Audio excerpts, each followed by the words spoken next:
안녕하세요, 북스원 카페 여러분. 자, 오늘은 이제 저번 시간에 이어서 이제 그 435페이지, 15세기 때 최첨단의 천문학 수준 부분을 할게요.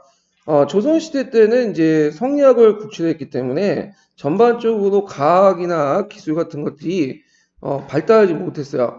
근데 예의적으로 15세기 때 같은 경우에는 천문학이라든지 뭐 과학기술 이런 것들 업적이 좀 있었거든요. 그러면 15세기 때, 조선 초기 때 이런 것들이 발달될 수 있었던 배경이 뭐냐? 그거는 고려 말부터 이제 찾아볼 수 있죠. 이 교과서에 나와 있는데 고려 말에 원나 간섭기, 그러니까 원나 간섭기 때 이 원나라부터 이제 많은 여러 가지 다양한 서역의 문화들이 들어왔어요. 그래갖고 이때 이제 이슬람 역법이라든지 과학기술 이런 것들이 이제 들어오게 됨으로써 그 당시 이제 그 고려 말기부터 이런 것들이 이제 고려사회에 학살이 되고 조선 초기까지 계속 영향을 줘요. 그래서 조선 초기 때는 이런 여러 가지 천문학이나 과학기술 이런 것들이 발달됐다. 이렇게 이제 배경을 깔고 이제 보시고요. 조선시대 때 특히 이제 발달됐던 곳은 세종 때죠. 세종 때. 이 세종 때의 이제 과학기술이 상당히 최고조로 이루어졌는데 특히 천문학에 대해서 되게 많이 관심이 있었어요.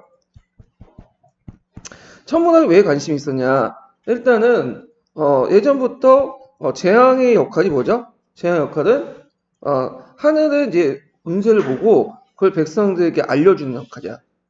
그래서 하늘의 어떤 것들을 어떤 기세를 알려주는 그런 역할을 했고요. 그걸 통해서 왕권의 정당성을 도모했고 두 번째로는 천문학이 왜 중요하냐? 이거는 농사와 관련돼 있죠. 농사. 농사 중에 농사를 잘 하려면 절기를 잘 알아야 돼. 절기. 절기라는 건 뭐냐면 언제 씨를 뿌리고 언제 뭐냐면 추수할지 이런 것들을 제대로 알아야 돼요. 근데 그 당시에는 뭐 지금은 이제 시계를 보면 그것보다 오늘 며칠 나오잖아요. 근데 그 당시에는 그렇지 못했어요.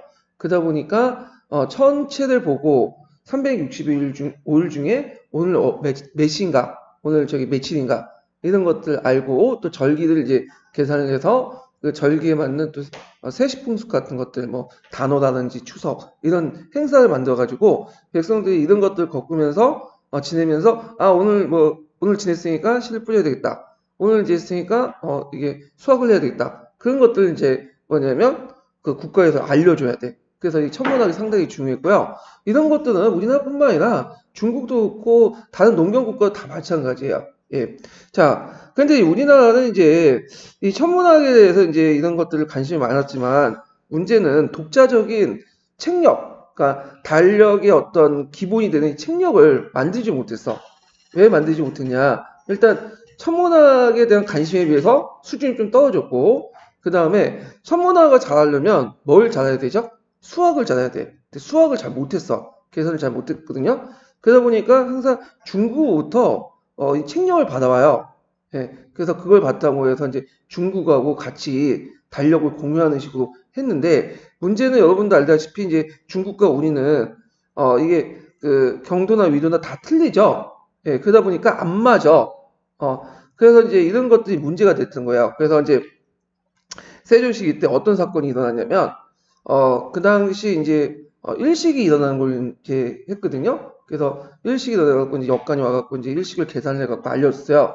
그러면 이때 이제 왕은 가만히 있으면 안 되죠. 일식이라는 것은 하늘이 왕에게 주는 일종의 경고예요. 그렇기 때문에 그걸 해서 이제 그걸 검소하게 받아들이고 그걸 이제 뭐냐면 바탕으로 선정을 베풀어야 되기 때문에 뭔가 의식을 해야 돼. 그래서 그때 이제 의식을 하고 이제 기다리고 있었는데 이제 딱 채워놓고 시간이 딱 됐는데 뭐냐면 일식이 청산이 안 보이는 거야. 그러다가 나중에 이제 돌아가려고 하니까 15분 뒤에 일식 형상이 보였어요. 그건 뭐냐면 이것은 이제 일식 형상의 기준을 그 당시에 책령에 따라서 어디를 기준으로 한 거야? 북경을 기준으로 한 거야. 근데 우리나라는 서울하고 북경의 기준이 좀 다르죠? 위도가. 그러다 보니까 이게 15분 정도 차이가 나는 거예요. 시간이. 그러다 보니까 이제 뭐냐면 이거에 대해서 문제가 생긴 거죠. 이런 식으로. 그래갖고 그 담당 직원은 이제 뭐냐면 곤장을 맞고 이런 식으로 끝났는데 세종도 알고 있었어요. 담당 직원의 차이가 잘못이 아니라는 거. 왜냐면 이게 책력 자체가 우리나라하고 중국하고 너무 다르기 때문에 이런 현상들이 계속 예전에부터 있었거든요. 그래서 이런 것들을 좀 바로잡아야 되겠다. 그래가지고 이 사람이 이제 예전에 아라비아 달력과 근데 중국의 달력 뭐 이런 것들을 합쳐가지고 만든 것이 뭐냐면 칠정산이에요. 그래서 칠정산 내편과 칠정산 외편이 만들어서 그것을 이제 북경이 아니라 우리나라를 기준으로 서울 기준에 갖고 시간대를 맞춰놓은 거죠. 자, 그래서 세종 때 이런 대단한 업적을 뭐냐면 이루었다. 이렇게 좀 기억을 해두시면 되고요. 자, 그러면 칠정산 내편과 외편에 관련된 내용을 좀 볼게요.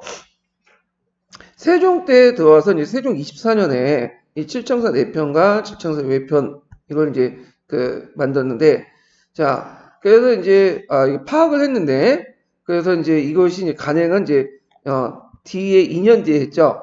그래서 역법 같은 경우 아까 얘기한 것처럼 이걸 통해서 어떤 하늘의 이치를 알고 어떤 통치의 정당성을 마련하고 그 다음에 농경국가에서는 절기를 아는데 상당히 중요해요. 그래서 이런 것들이 상당히 이제 왕의 역할, 천재의 역할 이런 것들을 이제 수행하는데 큰 중요한 역할이거든요.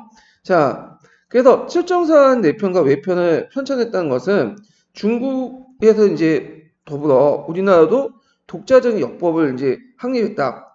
그래서 그만큼 이제 이걸 만들었다는 것은 천문학이나 수학이 예전보다 상당 수준이 올라갔다. 이런 것들을 이제 볼 수가 있죠. 그래서 이제 세종이 즉위 초에 여러 사람들을 이제 불러서 새로운 역법을 이제 뭐냐면 터득하려고 했어요. 만들려고 했죠. 그래가지고 이제 처음에는 이제 기초 작업으로서 수신력, 이 수신력은 이제 원나라 때 들어온 중국 역법이죠. 내용을 터득하게 됐고, 그 다음에 이제 이때 중국의 역법하고 이게 절기, 일출, 일물 뭐 이런 것들이 조선과 다르다는 걸 이제 파악을 하게 되죠. 그래가지고 다시 이걸 바탕으로 해서 이순지와 김담에게 이제 다시 정리하게 해가지고 칠정산 내편을 이제 만들게 돼요. 이 내편은 어디를 기준으로 하냐면 북경을 기준으로 하는 게 아니라 한양을 기준해. 우리나라하고 북경하고 시간 차이가 15분 정도 차이 나죠? 15분. 지금은 30분 차이가 날 거야, 아마. 그건 뭐냐면 우리가 지금은 우리나라 기준, 원래 기준이 서울 기준으로 해갖고 시간을 잡는 게 아니라 일제시대부터 어딜 기준으로 했어요? 동경시. 예. 그래가지고 이제 일본을 기준으로 하기 때문에 약간의 이제 뭐냐면 15분 차이가 나거든요. 그것도 한 30분 정도 차이가 나요. 자, 하여튼 그래갖고 이제 네 편이 편찬이 됐고요. 그 다음에 그와 함께 이제 편찬 과정에서 여러 가지 이제 천문 기기들 이런 것도 이제 파악이 됐죠. 그다가 이제 원의 수신력이 일식과 월식이 완전하지 못해가지고 다시 해외역, 그러니까 이산역법이죠. 이것도 이제 원나라 때 들어왔는데 이 해외역들 연구를 하기 시작해요. 그래서 이걸 결정 보완하고 그래서 이걸 바탕으로 해서 일식과 월식을 수정을 하고 그리고 계산을 다시 하게 되죠. 그러면서 이제 명나라의 역법도 이제 좀 받아들여 가지고 만든 것이 뭐냐면 칠정산 외편이에요. 그래서 이 내편과 외편이 이제 만들어지면서 이제 조선 전기 때는 칠정산을 기준으로 해가지고 뭐냐면 역법을 세웠다. 이렇게 좀 기억을 해주시면 돼요. 참고로 조선 후기 때는 이제 역법이 뭐죠? 이 칠정산이 아니라 시연역이라고 있어요. 시연역 여기. 그래서 이 시연역은 호종 때 청나라에서 들어온 역법인데 이 시연역이라는 자체가 이제 뭐냐면 이거는 주로 서양의 역법에 영향을 받은 거죠. 서양의 달력, 서양의 역법에 영향을 받았다. 이렇게 이제 보시면 되고요. 그래서 호종 때 전까지는 주로 칠정산을 이제 사용했다. 자, 여기서 칠정이라는 것은 여기 보면 해와 달, 목성, 화성, 토성, 금성, 수성 이렇게 7개의 행성을 가리켜요. 그래서 이제 있는데 해는 행성이라고 볼 수는 없죠. 이건 항성이죠. 예. 근데 이제 왜 이걸 행성을 보냐면 그 당시엔 지동선이라는 개념보다는 청동선이라는 개념이 있어요. 그러니까 지구가 중심으로 해서 7개의 천체가 돈다는 이렇게 생각을 가지고 있었어요. 그래서 아마 이거 행성으로 하는데 실제로는 항성이에요. 하여튼 자, 그래서 이제 이렇게 이제 칠정사는 이 칠정의 어떤 운행 주기 이런 것들을 정리를 했다. 이렇게 좀 기억을 해두시면 되고요. 자, 그 다음에 이제 요 관련된 것은 내편과 외편에 관련된 내용은 기술적인 것들이 쭉 있어요. 그래서 뭐 계산을 어떻게 한다. 내편은 뭐 1년 365.245인데 뭐 한 달이기는 어떻게 한다. 그런데 이거는 각자 보시고 자, 그래서 이제 이 칠정사 내편 요컨대부터 이제 볼게요. 이 요컨대부터 이제 쭉 이거는 이제 뭐냐면 칠정사의 의미가 되겠죠. 이건 좀 외워두세요. 자, 칠정사에 어떤 의미가 있냐? 우리나라에서 역사에서 칠정사 내편과 외편의 편차는 당시에 가장 첨단된 역법으로 원나라에 도입된 수신력을 15세기 천문학자들이 한약의 위도의 기준을 맞춰가지고 재조정하는 데 성공했다는 걸 의미한다. 또한 이게 첫 번째 의미죠. 예. 두 번째 의미는 조선을 한양의 기준으로 일식 월식으로 비롯한 천체 운동을 계산하여 예측할 수 있는 수준을 도달할 수 있다는 것을 의미한다. 이게 두 번째 의미죠. 그래서 일식과 월식을 우리가 이제 중국 이슬람 그 다음은 세 번째로 최초로 정확하게 뭐냐면 이렇게 그 예측하는 그런 이제 그 기준을 마련했다. 이렇게 이제 보시면 될 것 같아요. 그리고 이런 것들이 나중에 일본에도 영향을 줘요. 일본에. 그래서 정향령이라는 일본의 역법에도 영향을 준다. 그 다음에 15세기 때 이제 세종 때는 그 외에도 여러 가지 천문기구라든지 이런 것들을 이제 만들었어요. 시간을 알려주는 그 기구들이나. 그래갖고 뭐 간이, 규포, 혼이, 혼상, 자경로, 앙부일구, 해시계, 그 다음 후대형 물시계, 벌시계 등등등 천문 관측기구를 제작을 했다. 그래서 여기 좀 눈여볼 게 이제 예전에 시험 문제 나온 게 해시계로서 유명한 게 뭐죠? 조선시대 해시계로서 앙부일구가 있죠. 앙부일구. 이게 이제 일종의 해시계고, 그 다음에 또 이제 있고, 자경루도 유명하죠. 수수도 뭘 하는 거죠? 북을 치게 만드는 거야. 그래서 일정한 시간이 되면 북을 치게 자동으로 이제 치는, 그래서 세계 최초가 아니지만 두 번째인가 세 번째로 이렇게 만들었던 이런 것들을 이제 뭐냐 만들었다는 거죠. 자, 그래서 이제 이 내용들 좀 기억을 해두시고, 그래서 앙부일구는 예전에 시험 문제에 나왔어요. 그 다음에 또 하나 여기 좀 눈여볼 게 뭐냐면 추구기야, 추구기. 예. 이 추구기는 강우량을 정확하게 한 측정한 기구죠. 그래가지고 이걸 냈고 이 추구기가 가능이기 때문에 뭐도 그 당시 가능했죠. 공법.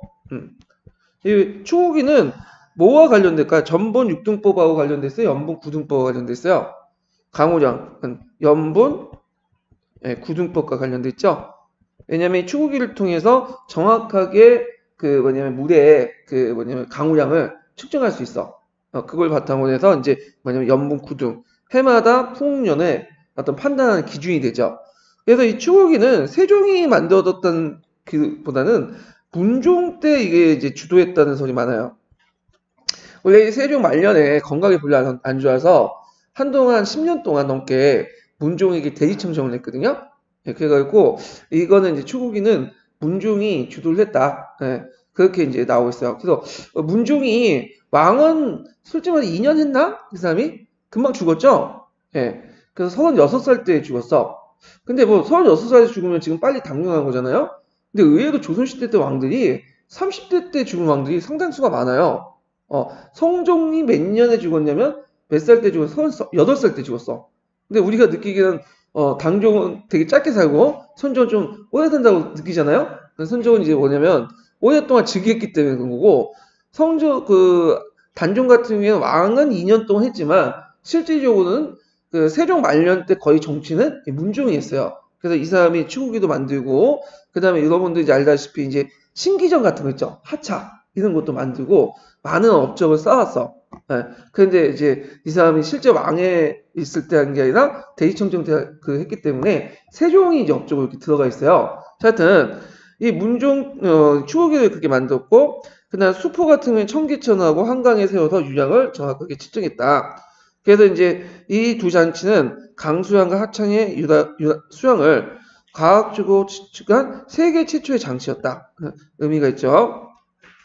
그래도 이 세종 때 이렇게 과학기술이 발달됐냐? 그 여러 가지 원인이 있겠지만 일단 세종 자체가 되게 뛰어난 영도를 가지고 있고 그 다음에 농업에 관심, 그 다음에 민본주의 왕도 사상을 둔 유교 사상의 수준 이런 것들을 볼 수가 있다. 왜냐하면 이 민본주의 왕도 사상, 유교 사상은 아까 그 천자난지 왕은 누구의 명을 받아서 통치하는 거죠? 청명을 받아서 통치하잖아. 하늘의 명. 그러니까 하늘의 이치나 뜻을 항상 숙지하고 그걸 누구한테 알려줘야 돼? 백성들에 알려줘야 돼. 그게 이제 중요한 역할이에요. 예. 그래서 이런 것들에 연결시켜서 이제 보시면 되고요. 자, 그리고 이제 세종의 이런 가학성은 또 훈민정음에도 반영이 됐죠. 훈민정음 자체 하나가 그냥 아무렇게 만든 게 아니에요. 이거는 그 훈민정음 음성이나 발성 기관을 항상 염두에 두고 만든 거죠. 그래서 이런 세종의 어떤 그 가학적 어떤 사고 방식이 훈민정음에도 반영됐고 천문기구라든지 이런 것들도 많이 반영됐다. 이런 것도 이제 같이 기억을 해두시면 될 것 같아요. 그래서 최근에 이제 11년도나 이런 문제들 보시면 이렇게 이제 천문 관측기구들 이런 것들 앙부일구나 이런 것들이 예전 시험문에 나왔어요. 그다음에 한국사 능력 검증에도 자주 언급돼 있고 그렇기 때문에 조선 초기 때 천문학이라든지 과학기술의 발달 이런 것도 물어볼 수가 있어. 그렇기 때문에 항상 이제 염두에 두고 공부를 해두셔야 돼요. 이 부분을. 자, 그 다음에 이제 세종때 과학기술의 의미 보면, 뭐, 이런 것들은 이제 각자 보시고, 이거 세종때 이제 과학이 왜 그렇게 있나, 이런 것들을 이제, 이렇게 보고, 그 다음에 이제 그 밑에 보면, 그 조선전기 때 그 과학기술의 발달을 바탕으로 해서 밑바닥에 영향력을 행사했던 정통적 자연관이었는데, 이 정통적 자연관의 이제 세 가지 특성을 얘기하고 있어요. 요거는 나올 수가 있어요. 왜냐면 첫째, 둘째, 이렇게 셋째 이렇게 되어 있기 때문에. 그래서 교과서 같은 경우에는 이제 아까 얘기한 것처럼 원나라 간섭기 때 이상의 영향을 받았다. 했지만 여기에서는 좀 다른 식으로 접근하고 있어. 부수임에서는. 그래서 정통적 자연관이 이런 것들에 어떤 영향을 줬다. 자, 그러면 정통적 자연관이 뭐냐? 첫째는 제의설이에요. 제의설. 자연현상을 제의로 파악했다. 요거는 어디에서 나왔죠? 이거는 청인 상설이라고 들어보셨죠? 예전에 시험 문제 나왔던. 그래서 동중서 아시죠? 그러니까 동중서가 이제 주장했던 것이 청인 상설인데 청인 상설은 뭐냐? 자, 하늘이 그 상제가 정치를 누구한테 위임했죠? 그 황제에게 위임했어, 천제에게. 그리고 천자는 하늘에 대해서 정치를 해요. 만약에 정치를 잘하면 이게 상승 기운을 주고 그다음 정치를 못하면 천재지변 같은 걸 경고해. 제의를 통해서 뭐 흉년이 된다든지 가뭄이 된다든지 이런 거 등등해서 그래서 그 뭐냐면 황제는 항상 하늘의 뜻을 염두에 두고 정치를 해야 돼. 그러다 보니까 하늘의 이제 천재지변이나 가뭄이나 지진이나 일식 월식을 그냥 넘겨서는 안 되겠죠. 항상 그것을 이제 일어나면 거기서 반성을 하고 그걸 바탕으로 해서 덕정을 베풀고 덕질 베풀고 그렇게 정치를 해야 돼요. 이게 이제 청인상원설인데 이 청인상설이 그 당시에도 성리학이 지배하는 그 뭐냐면 조선에도 영향을 줬어요. 예. 그래서 조선 전기 때는 아직까지는 이 한당유학적인 어떤 의미가 좀 남아 있었기 때문에 성리학 안에서 그때 물론 상제라는 의미는 없어요. 상제는 왜냐하면 성리학은 상제보다는 뭐라고 얘기하죠? 하늘 철이라고 하죠. 이치.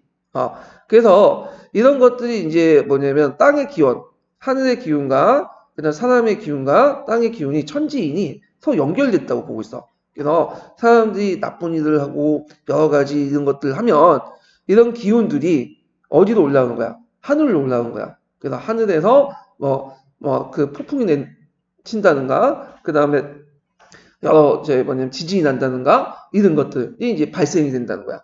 그러다 보면 그거에 대해서 이제 항상 대비를 해야 되잖아, 왕이. 그래서 이제 이런 것들을 이제 대비하기 위해서 항상 천문학에 대해서 관심이 있어. 자연현상에 대해서. 예, 천문학이나 자연현상에 관심이 있고 이런 것들이 어디에 이제 실려 있냐면 조선왕조실록에 상당히 많이 실려 있어요. 예, 그래서 이 중국의 실록 같은 경우에 명실록이나 원실록은 이런 자연현상에 대한 기록이 별로 없어요. 근데 조선왕조실록은 상당히 자연현상에 대해서 상당히 체계적으로 많이 실어놨어. 일식, 월식, 지진 이런 것들을 뭐냐면 실어놓은 것은 뭐의 영향 때문이다? 자연현상을 제의로 파악한 그 밑바닥에는 얘는 정통적 자연관, 그다음 유교적 사상으로서는 천인상설 이런 것들이 다 깔려 있기 때문이야. 예. 자, 그래서 첫 번째 의미가 있고요. 그다음 두 번째로는 풍수지리설의 영향이 지대하다는 점. 그래갖고 여기에서 이제 풍수지리라는 것은 이제 후에 고려에도 영향을 줬고 조선에도 큰 영향을 줬는데 한양의 천도나 풍수지리를 바탕으로 한 태종의 여러 정책 결정, 경복궁 명당 여부 등 세종 때 논의는 조선 전기 때 중요한 정책 결정이 풍수지리에서 결정됐다. 요거는 앞에서 이제 내용하고 좀 다르죠. 한양 천도는 풍수지리설이 결정되보다는 유교적인 어떤 합리적 지휘관에서 결정됐다고 그랬잖아요. 근데 여기에서는 풍수지리에서 결정됐다. 이런 식으로 얘기를 하는 건데, 그건 뭐냐면, 요 포세미 저자가 한 명에 의해서, 쓴 게 아니에요. 여기 보시면 알겠지만, 김돈이라고 돼 있지만, 여러 명이 이제 뭐냐면 같이 저술을 한 것 같아요. 그러니까, 그래가지고, 지은이는 이렇게 김돈이라고 돼 있지만, 아마 여러 명의 그런 이제, 연구서가 있죠? 이런 것들을 정리해서 썼기 때문에 아마 이런 식으로 얘기를 한 것 같은데, 하여튼 뭐, 이런 관점이 있다. 이렇게 이제 보시면 될 것 같고. 자, 그 다음에 이제, 태종도 이제 되게 웃긴 게, 이게 좀 여담이지만, 태종이, 이 사람이 그 풍수지리설이라든지 비기주나 이런 것들 별로 안 좋아했어요. 근데, 그래갖고, 이런 비기주나 풍수지리설, 도참사상, 이런 것들 다, 뭐냐면, 자기가 집권하자마자 불태 없애라 해갖고 많이 없앴거든요. 그래서 지금 뭐 해동빅록이라든지 뭐 여러 책들이 도성빅이라든지 그런 책들이 지금 존재하지가 않아. 근데 또 한편으로는 또 정치에 이걸 적절히 이용을 해. 그래갖고 이제 여러분들 알다시피 한양에 재청도 할 때도 거기 종로에 가갖고 철점을 쳤죠. 네. 그래서 점을 쳤잖아. 돈을 가지고 돈점을 치고. 그런 것도 있고 가끔마다 이제 뭐냐면 점을 붙이고 이런 사람들 좀 양면적인 모습도 있긴 있어. 자, 하여튼 세 번째로는 유교 사상의 경우에 자연 그 자체에 대한 깊은 관심과 연구 태도를 가지고 있지 않다는 점이다. 그래서 이제 유교사의 경향은 자연 그 자체에 대한 깊은 관심과 연구 태도를 가지고 있지 않다는 점이다. 모든 자연상을 적용하던 제2론적 자연관의 바탕은 유교 정치의 간행으로 밀고 나갈 뿐이다. 자, 그래서 이제 아까 이제 자연 형상 자체보다는 항상은 이걸 뭐라고 해? 천인상성에 입각한 어떤 제2론적 자연관 있죠. 이런 것들은 이제 바탕을 두고 있죠. 그래갖고 이제 그 당시 뭐 일식과 태양의 어떤 관련된 수많은 자연 형상들, 뭐 암탉이 수탉이 되는 형상들, 이게 실제 되나요? 네. 아마 이게 풍문호토에서 이제 그런 것 같은데, 자, 이런 것들 다 제2론적 관점에서 이제 뭐냐면 인식했다. 결과적으로 국왕과 신료 강의 긴장감을 초래했다. 항상 이제 신하들은 이걸 핑계가 되는 거지. 왕이 정치를 못했기 때문에 그렇다. 근데 국왕은 이런 것들은 말도 안 되는 거다. 방박을 하고 이런 식의 이제 뭐냐면 이렇게 하고 또 이런 형상들이 자주 나가면 이제 왕이 구원을 해요. 구원이라는 건 뭐냐면 조선시대 때 이제 백성들에게 사대부들에게 내가 이러한 것들이 있는데 어떤 이런 문제점이 있는데 너희들 의견이 어떠냐? 그래가지고 구원을 이제 구해요. 그러면 그거에 대해서 이제 뭐냐면 교지를 내리면 그에 상소가 올라와. 그래서 대책은 이러이러합니다. 하면서 올라오죠. 이걸 이제 구원해서 답변했다고 해서 응지상소라고 하죠. 이렇게 해서 이제 동원했고, 자, 그래서 이제 이런 유교적 사상이 이제 주로 자유형상 그 자체보다는 제2론적 관점에 의해서 봤다. 자, 그래서 뭐 세 가지 들고 있어요. 그래서 이제 첫 번째로는 여기 자유형상을 제2로 봤고, 이건 첫 번째, 세 번째 연결돼 있죠. 그 다음 두 번째 풍수지리설의 영향을 받았고, 세 번째는 유교 사상 경향 자체가 자유형상의 어떤 이치 탐구보다는 제2론적 자유형상을 통해서 이렇게 파악을 했다. 자, 그래서 이런 것들이 이제 정통적인 어떤 과학관이고 이런 것들이 뭐 조선시대 때 이런 앞에서 얘기해서 과학기술 바탕에 영향을 줬다. 뭐 이런 것들 이제 얘기하고 있어요. 자, 그래서 이런 것도 있고, 자, 그 다음에 이제 조선과학 기술의 특성을 각자 보시고, 그 다음에 이제 자료 1번을 볼게요. 자료 1번. 자, 자료 1번은 세종 25년에 그 당시 정인지에게 명예에서 7.3 외표를 짓게 하고 이 7.3 외표는 앞에서 말한 것 수신력을 이제 바탕으로 이제 했다. 그래서 수신력을 이제 그와 추구를 하였다. 추구라는 건 천체 운영 측정하는 것이죠. 그래서 이 수신력은 특히 이제 일식과 교식, 그러니까 일식과 월식에 대한 것들을 이제 보충하는데 이용을 했죠. 자, 그 외에도 이제 해외역을 이제 바탕으로 해서 이제 또 외편을 만들고, 수신역을 바탕으로 내편, 그다음에 해외역 바탕으로 외편, 이걸 만들었다는 교지 내용이죠. 자, 그 다음에, 그 다음 쭉 넘어가서,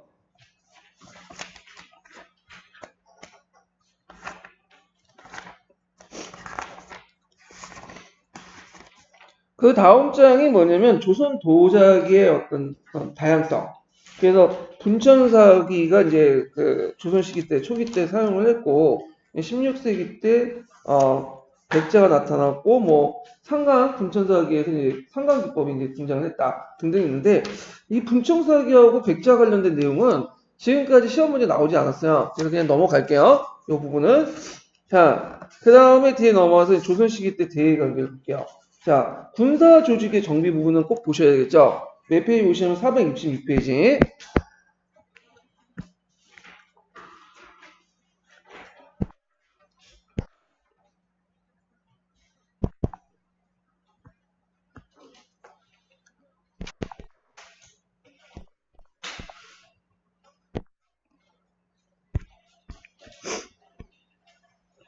자, 군사조직 정비는 조선시대 때 이제 군사조직 개편 관련된 내용이에요. 그래서 조선시대 같은 경우에는 중앙군과 이제 이런 것들이 있는데, 지방군이 있는데, 고조시대는 전반적으로 지방군 체제가 그렇게 발달하지 못했어요.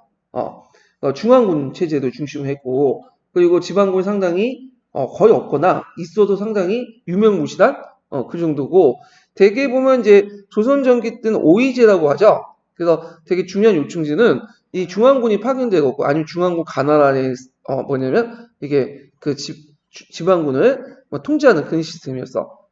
그래서 이런 특징을 가지고 있다. 이렇게 좀 기억을 해두시고요. 자, 그러면 조선 시대 때 군사 조직 정비를 이제 좀 볼게요. 내용을. 자, 고려말 군제는 무신집권기와 대몽항쟁기를 거쳐서 항쟁기로 2군 6기의 중앙군 조직이 무너진 이래 대개 보면 이제 그 군대의 징발과 통수권은 모든 장소에 위임한 사병제로 운영이 됐다. 그래서 이 사병제가 이제 뭐라고 하냐 고려 말기 때 예전에도 한번 제가 언급했는데 원수제라고 하죠. 원수제. 이 원수제는 이제 뭐냐 고려 말기 때 홍건적이나 이제 왜구들이 이제 쳐들어오니까 이들을 이제 막기 위해서 예전에 징역 대상이 아니었던 군역의 대상이 아니었던 일반 백성들도 막 이제 뭐냐면 징발을 하게 돼요. 그래서 이제 군대도 편지하고 근데 그때 이제 근거가 됐던 것이 뭐냐면 그 팩이에요. 패요, 패. 예. 그래서 이런 패를 이제 바탕으로 해서 그 이 패를 기준으로 해갖고 이제 패는 명부군요. 명부. 팩이라고도 하는데 이걸 이제 바탕으로 해서 뭐냐면 군대를 징발해. 그래갖고 이렇게 해가지고 이제 징발하면 그 군대는 일종의 그 원수 밑에 있는 일종의 사병 역할을 하는 거예요. 예. 그래서 사병제를 이제 뭐냐면 이렇게 운영을 했는데 근데 이제 이게 나중에 문제가 생긴 거야. 그래가지고 나중에 조선이 건국하고 나서 이걸 이제 뭐냐면 좀 개선해야겠다. 그래서 그 원수란 명칭을 절제사로 이름 곤쳐요. 근데 실제 개선 번역 이루어지지 않았어. 왜냐면 이름만 곤친 거야. 그래서 이 절제사 지위를 누구한테 줬냐면 주로 왕자나 대신들에게 줬어요. 그래서 왕자 대신들은 자기 예속 아래에 있는 이제 뭐냐면 군인들을 일종의 사병화 시켰죠. 그래갖고 이거 사병을 혁파를 하려고 했어. 그래서 누가 처음에 하려고 했죠? 그 다음에 정도전이 하려고 했죠. 근데 정도전이 그게 이제 하려고 하다가 그 당시 이방원이 자기 사병들 건드니까 어떻게 해요? 쿠데타를 일으켰잖아요. 제1차 왕자회나 뭐 그거 외에도 이제 왕사제 그 체포 문제도 문제가 겹쳐갖고 그러는데 자 하여튼 이방원이 막상 자기가 이제 실권을 장악하니까 이게 이제 사병 문제를 어떻게든 해결해야 돼. 그러니까 똑같이 뭐죠? 정도전의 또 역할을 또 하게 된 거야. 정도전이 했던. 그래서 태종 때 깔끔하게 뭐냐면 사병 혁파되고 이 사병들은 다 어디로 이제 예속시킨 거야? 중앙군을 편제시켰죠. 그래서 이와 관련된 문제가 예전에 한번 시험 문제 나왔던 건데 자, 그래서 이제 그 관련된 내용을 보면 자, 이단 사병제 운영은 고려 말의 정치적 혼란을 면치 못했다. 그래서 조선 왕조의 개국 이후 정도전은 자, 위흥상고 뭐 외워 두셔야겠죠. 예전에 한번 시험 문제 나왔는데 그래서 위헌 상권부를 설치하고 자기가 거기에 판사가 돼서 종래 사병적 성격을 띤 중앙군과 지방군을 모두 기속시키면 이론적 지휘체계를 확립하려고 했다. 이거 꼭 외워두세요. 예. 자, 그렇지만 이러한 병권 집중운동은 누구에 의해서 실패해요? 이방원에서. 그렇지만 이방원도 이제 정권을 장악하니까 이 사병을 허파해야 돼. 그래갖고 이제 이 사람도 이제 정권 집권 자체를 이제 반대한 건 아니기 때문에 이방원이 자신의 권력을 확보하기 위해서 공신들이 거느린 사병들을 폭파했어요. 그래서 이때가 정종 때인데 실제 정종 때 정치는 누가 했다고 보시면 돼요. 태종이 한 거죠, 이방원이. 그래서 이제 이방원이 했다고 이제 보시면 되죠, 태종이. 그래서 사병혁파를 해서 중앙 집권 어떤 체제를 확립을 가능케 했다. 이렇게 이제 보시면 돼요. 그다음 사병혁파 후에 중앙군을 상군부 아래 14도 구분하고 이것이 나중에 12사도 이제 확대되죠. 예. 그래가지고 이렇게 이제 개편됐다는 걸 좀 그리고 그 문종 때는 5사도 이제 하다가 나중에 세종 때는 5사가 뭐가 되는 거죠? 5위가 되는 거죠. 그래서 조선 전기 때의 중앙군은 5위가 되는 거야. 5위. 예. 그래서 이런 것들 이제 보시면 되고요. 여기 앞에 사병혁파와 관련된 내용들 있죠. 요거는 제가 예전에 기출문에 나왔던 부분이고요. 그 자세한 설명을 제가 어디 해놨냐면 거기 이제 예전에 이게 10년도인가요? 예, 10년도인가 13년도에 기출문이 나왔어. 그래서 그거 관련된 문제를 제가 저기다 다 정리를 해놨거든요. 참조를 해주시고요. 여기에서는 이제 일단 시간 관계상 요 정도 하고 넘어가고. 자, 그럼 5위를 이제 보죠. 5위. 5위는 응우위, 용우위, 그다음 호부위, 충제위, 충무위 이렇게 구성이 됐죠. 그래서 이제 이 5위는 중앙의 군대도 있지만 아까 이제 얘기한 것처럼 지방의 병력도 통과했어요. 그런 것들이 좀 특징이야. 그래서 대개 보면 이제 고려시와 달리 조선시대 때는 독자적인 지방군이 거의 존재하지 않아요. 지방군 자체보다는 지방군은 이제 통제권을 안 줘. 중앙에서 다 가난해. 그래서 이제 이런 것도 있고, 그래서 각각의 위들이 어디를 통과하고 통제를 하냐, 이런 것들이 쭉 나열돼 있죠. 그래서 이렇게 있고, 그 다음에 이제 여기도 있고, 5위의 중심 병력은 치제로 선발한 갑사예요. 치제는 간단한 시험이죠. 갑사는 직업 군인이에요. 직업 군인. 그 다음에 양인 가운데 의무군역을 평상시엔 정병이 있고, 있지만 이들 갑사에 비해 부차적인 군사적 비중을 차지했다. 이렇게 좀 기억을 해두시면 되고요. 자, 그래서 이제 이런 내용들 보시면 되고, 거기 이제 지도에 보시면 조선 초기에 팔도 지도가 나오고, 거기에 이제 각각의 위들이 통과하는 그 지역들이 쭉 나와요. 예. 그리고 이제 각 지역에 병영과 수영을 두죠. 병영은 뭐와 관련된 거죠? 육군. 수영은 뭐죠? 수군. 이런 것들 이제 뒀다. 그래서 병사 수사를 파견했다. 군사를 지휘하도 했는데, 병사 같은 경우에 병마사는 되게 감찰사 겸직하는 병마사들이 좀 있어요. 이런 경우도. 독자적인 병마사도 있지만, 감찰사가 겸직하는 그런 병마사도 좀 있었다. 이렇게 이제 있었고. 자, 그 다음에 이제, 병영과 수영을 한 도에서 하나씩 두고 감찰사가 이제 병사 수사를 겸하는 게 원칙이었으나, 실질적으로는 이제 전임 병사 수사를 파견하는 경우도 많았고, 겸직하는 것도 있고 그랬어요. 자, 그래서 이런 내용들 이제 같이 기억을 해두시면 돼요. 지방군의 정비. 자, 지방군은 조선시대 때 이제 세조 때 정비했는데, 보통 이제 여기에서 지방군이라고 하는데, 여기는 지방군 자체보다는 지역 방어 체제라고 보시면 돼요. 지역 방어 체제. 내용이 지방군 자체보다는 적이 쳐들어올 때 그 지방을 어떤 식으로 방어를 하냐, 이런 것들 이제 얘기를 하고요.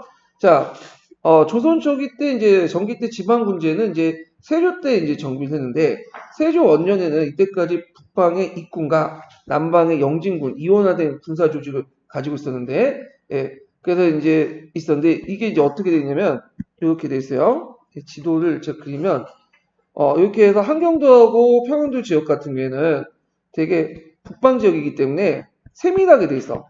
그래서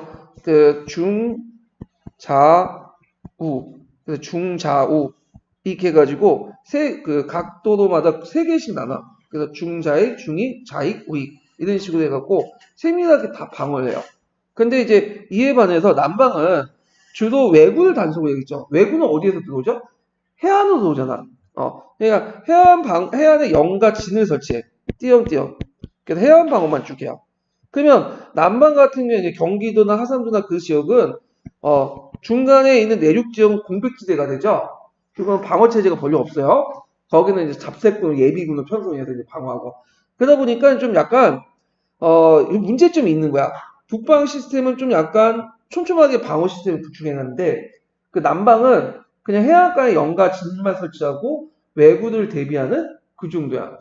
그러면 만약에 이제 남방 쪽으로 해서 이제 해안 쪽에서 뭐 일본에서 강력한 뭐 대규모 병력이 파견되거나 뭐 왜군의 병세가 병력이 너무 많을 경우에는 대비할 수 있죠. 한번 영진이 찔러버리면 내륙까지 들어가면 방어할 수가 없어요. 그래서 안 되겠다. 그래서 이런 이원적인 어떤 군사 조직을 북방의 예에 따라서 군익도 체제로 통일했어. 근데 그래서 이제 군익도 체제를 통해서 이제 몇 개의 군익도 나눠서 각각 군익도를 좌익, 중자, 우익 3익으로 편성해서 요게 여러 부분의 골들 요게 예속을 시켜서 하나의 군사 단위로 만들죠. 그러니까 한 도에 뭐냐면 그 몇 개 군익도가 있고 그리고 거기에 중익, 좌익, 우익 있는 거야. 자, 그리고 거기에 이제 하나의 군사 단위를 편제를 했는데 자, 이것을 더 뭐냐면 좀 약간 곤친 게 뭐냐면 2년 뒤에 진간체제예요. 진간체제. 그래서 앞에 있는 뭐 영진군 체제나 ik군, 군익도 체제는 우리가 공부할 필요 없어. 그냥 이게 ik군하고 넘어가야 되고 제일 중요한 게 그 조선전기 때 이제 했던 진간체제. 이게 되게 중요하죠. 예. 자, 진간체제는 이게 군익도의 문제점이 뭐냐면 중축성이야. 관할 구역이 뭐냐면 서로 겹치는 부분이 나요.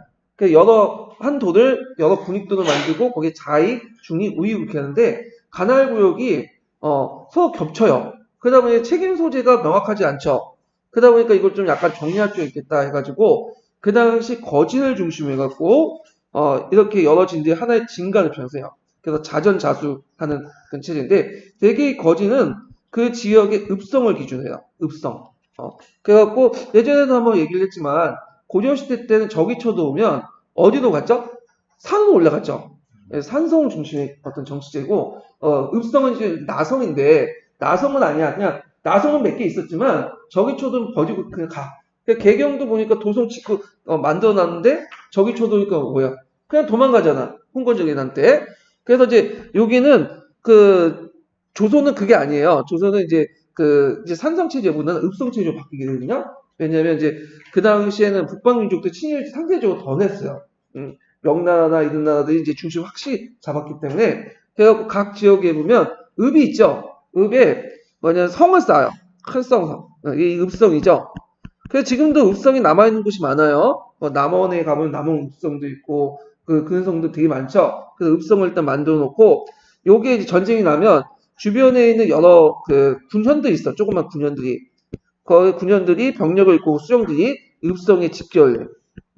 읍성에 집결해갖고 여기에서 일종의 중심 기조 잡고 거기에서 적이 쳐들어오는 것을 막게 돼요. 그러니까 이거는 지역 자전 자수 체제야. 지역 방위 체제죠. 그래서 스스로 싸우고 스스로 지키는 이런 것들을 이제 해가지고 있고 그 다음에 육군뿐만 아니라 예전에 시험 문제 수군도 이런 진간 조직을 이제 갖춰서 같이 이제 방어를 하겠다. 이렇게 이제 기억을 해주시면 돼요. 근데 이 진간 체제도 좀 문제가 있긴 있어. 왜 문제가 있냐면 자전자수를 한다는 것도 좋긴 좋은데 문제는 일단은 이 진간 체제에서 이제 이렇게 자전자수 그러니까 한 지역을 일일이 방어하려면 병력이 상당히 많이 들죠. 병력 자원이 상당히 많아. 근데 이미 이 당시에는 이제 나중에 얘기했지만 병력 자원을 그렇게 많이 확보할 수가 없었어요. 농사채 바빠 죽겠는데 누가 군대 다 가고 그래요. 그 다음에 대집제나 이런 것들이 성행하잖아요. 그러니까 병력 자원을 많이 확보할 수 없었다는 거. 병력이 많이 필요한데. 그 다음에 또 진간체제의 또 문제점은 대규모 병력들이 쳐들어올 경우에는 효율적으로 대처를 못해. 대규모. 뭐 10,000명? 막 5,000명, 6,000명까지는 뭐 그냥 대처하는데 그 이상 넘어가 버리면 어떻게 대처를 못하는 거야. 조그만 읍성 병력까지는.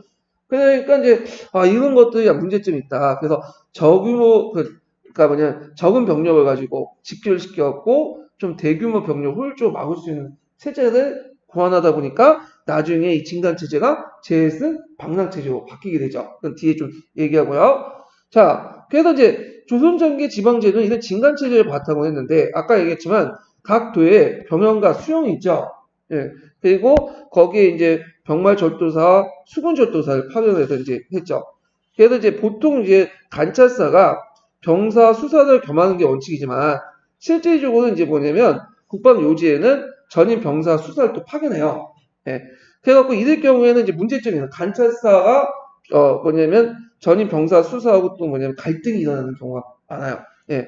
그래서 일단 이거 보면 병사는 이제 그 육군 부대는 경기, 항해도, 뭐 강원도에 한 명, 충청, 전라도, 평안도 2명 등등 이렇게 해갖고 이제 지역에 따라 이제 달리 두고 수사는 자 항해도, 강원도는 한 명, 경기, 충청, 평안도 2명, 그다음 경상, 전라, 함경도는 3명 이렇게 뒀죠. 그래갖고 이제 이렇게 경상도, 전라도 이런 지역에 3명을 둔 건 뭘까요? 이거는 그 지역이 외구 있죠. 외구의 침입을 많이 받았기 때문에 그런 거죠.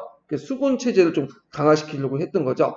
그러니까 예전에 했지만 이게 수군은 그 고조 중기 때까지만 해도 존재하지 않았어요. 이 수군은 그냥 육군의 한 병종에 불과했어요. 근데 이제 나중에 외구를 이제 뭐냐면 받는 가운데 이 수군 체제가 정비됐죠. 그래서 이제 고조 시대 때 고조의 기성군이라고 등장해. 기성군은 배에 타가지고 싸우는 군대, 이런 그 특별한 이제 군대 수병들이 등장을 해. 양성을 시킨 거지. 그래갖고 조선시대 때 독립적인 수군 체제가 만들어진 거야. 그러니까 오늘날 육군이나 뭐 해군처럼 이렇게 독립 어떤 편제가 만들어졌다. 기억을 해두시면 되고. 자, 그러나 이 진간 체제가 아까 말했지만 대립제나 반군 수포제 같은 군역제에 물려서 이제 무너져가요. 왜냐면 아까쯤에 얘기했지만 그런 진간 체제는 그 하나하나 다 방어하기 때문에 병력이 상당히 많이 필요하다고 했죠. 근데 병력을 대야 되는데 그 당시 뭐 대립제나 반군 수포제 하다 보니까 병력이 오는 거야. 그러다 보니까 이제 그걸 유지할 수가 없는 거지. 그 문제점이 언제 터져 나오냐? 을묘외변 때 터져 나와. 이 을묘외변은 찾아보시면 이제 알겠지만 주로 큐슈 지역에 있었던 그런 해적 집단들이 어디를 공격했냐면 전라남도 지역을 공격한 거예요. 그래서 그때 이제 전라남도 지역의 상당수 남해안 지역을 장악하고 그리고 그 지역의 지방을 격파하고 전라 감찰사도 죽이고 감사도 죽이고 대단했어. 그러다 이제 중앙에서 이제 파견돼서 간신히 진압한 건데 일묘해변은 대마도에서 일으킨 게 아니라 저 큐슈 지역에 이제 해군들이 일으킨 거야, 해적들이. 근데 이제 대마도는 덤탱이 쓴 거지, 의심받아갖고. 하여튼 이걸 계기로 해갖고 보니까 이 진간 체제의 문제점이 등장한 거야. 왜냐면 일묘해변처럼 적군이 한 5천 명에서 10,000명까지 이렇게 들어오면 대항을 못하는 거야. 그래서 하나의 일개 뭐냐면 지역 단위의 병력까지는. 그래서 안 되겠다. 그래서 제승방라체제가 등장했죠. 이 제승방라체는 오늘날 말하는 가성비를 생각한 거지. 가성비. 적은 병력을 이용해갖고 많은 대군을 효율적으로 통제를 하는 거야. 그 당시에 이제 진간체제는 각 지역을 동원해봤자 병력이 적잖아요. 그리고 병력 자원도 많이 동원할 수 없었죠. 그러니까 이제 제승방래체는 도단위의 병력들을 직결시킨 거야. 그러니까 병력은 작지만 한 곳에 직결되면 어떻게 돼요? 나름대로 대규모 병력을 막을 수 있겠죠. 그리고 이제 거기에서 이제 직결시키고 나서 그 지역 장군들이 이제 싸우는 게 아니라 기다려. 누가 올 때까지. 경군. 그러니까 중앙에 파견된 경군이 올 때까지 기다려서 그 경군을 이끈 장군이 지휘를 해갖고 적을 격퇴하는 시스템이야. 그건 왜 이런 것들을 생각했냐면 적들, 특히 이제 외구들이죠. 외적들이 이제 공격한 통로를 보니까 모든 곳을 공격한 게 아니라 항상 일정한 곳에 루트에 따라서 길을 따라서 올라오는 거예요. 그러니까 모든 지역을 다 방어할 필요 없잖아. 병력 자원도 많이 드니까. 그러니까 한 곳에 딱 지정된 곳에 있다가 그를 막는 게 더 오히려 효율적이 있다. 한 곳에 집중시켜가지고 병력을. 자, 이런 것들이 제승방라체제인데 그럼 제승방라체제 내용을 볼게요. 제승방랑이란 유사시의 각 읍의 수령들이 소속 군사를 이끌고 본진을 떠나 지정된 방위지역에 가서 서울에 보낸 경장이나 그 도의 병사 수사에 기다려 지휘를 받는 전술이다. 근데 이것도 이제 문제점이 뭐냐 하면 후방 지역이 한번 뚫리면 어떻게 되겠어요? 일자 방어선이 무너지죠? 그러니까 이게 이제 한번 뚫리고 나서 뒤에 방어선이 없다 보니까 적을 막을 수가 없는 거야. 언제 이게 했죠? 임진왜란 초기 때 이런 것들 문제점이 등장했죠. 대표적인 게 이제 뭐냐면 신립장군이 그 병력을 이제 모아가지고 그 삼도 병력을 모아가지고 이제 어디에서 황금대에서 배수지 치고 싸웠잖아요. 근데 배수지를 치고 싸웠는데 이제 어떻게 깨졌잖아. 그러니까 그 후는 뭐예요? 완전히 물밀듯이 서울로 들어오게 된 거죠. 예. 물론 이제 중간에 잘 알려지지 않지만 용인에서 전투가 한 번 있었어요. 용인에서 또 상군에 있는 병력들이 했는데 그때 병력만 해도 한 5만 명에서 10만 명 되게 많이 몰렸어. 조선군이. 근데 웃긴 건 1600명의 일본군한테 깨졌다는 거야. 그러니까 한번 공격받으니까 그냥 푹푹 헤쳐지고 그게 문제점인데 제승반대천 이외에도 여러 가지 문제점이 있어요. 뭐냐면 일단은 경군이 내려와가지고 이제 거기에 서울에 온 장수들이 뭐냐면 지휘를 하는데 이게 이제 문제점이 뭐냐면 전혀 알지도 못한 장군이 와가지고 와서 자기를 지휘한단 말이야.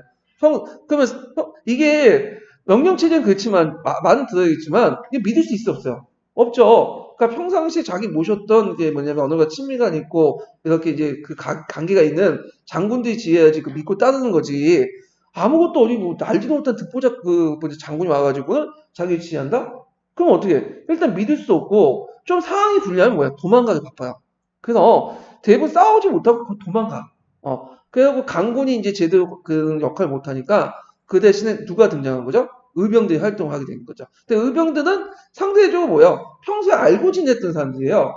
그래서 사대부나 뭐 이런 사람들 이끌니까 이제 이 사람들 밑에 있는 이제 민들이나 아니면 노비들이 열심히 싸우는 거지. 이게 좀 차이가 있어요. 자, 그래가지고 이제 이런 내용들 좀 기억을 해두시면 될 것 같아요. 자, 그래서 이제 이렇게 있고, 그 다음에 이제 자료 1번을 보자. 자료 1번. 자, 이건 상봉직. 상봉직은 이제 누구와 관련된 거죠? 정봉주의, 정도전에 이제 뭘 관련되는 거죠? 정도전 그 문집을 이제, 관련된 건데, 자, 거기에 보면 이제, 고려 말기부터 해서 조선 초기 때까지 문제점이 등장을 해요.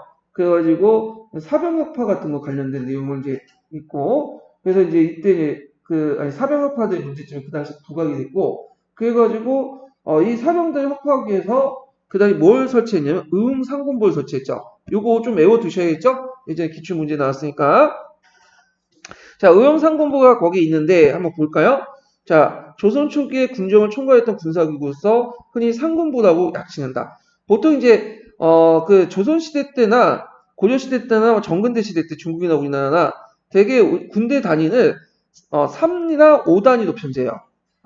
상군부, 오이제 이런 식으로 해갖고 편성하는데 이거 이제 했다고 보시면 돼요. 그래서 고려말 공양 3년에 종래 5군을 상군으로 이렇게 편제하면서 상구 동정제부를 뒀는데 이를 태조 2년 때 개칭해서 위흥 상군부로 뒀죠.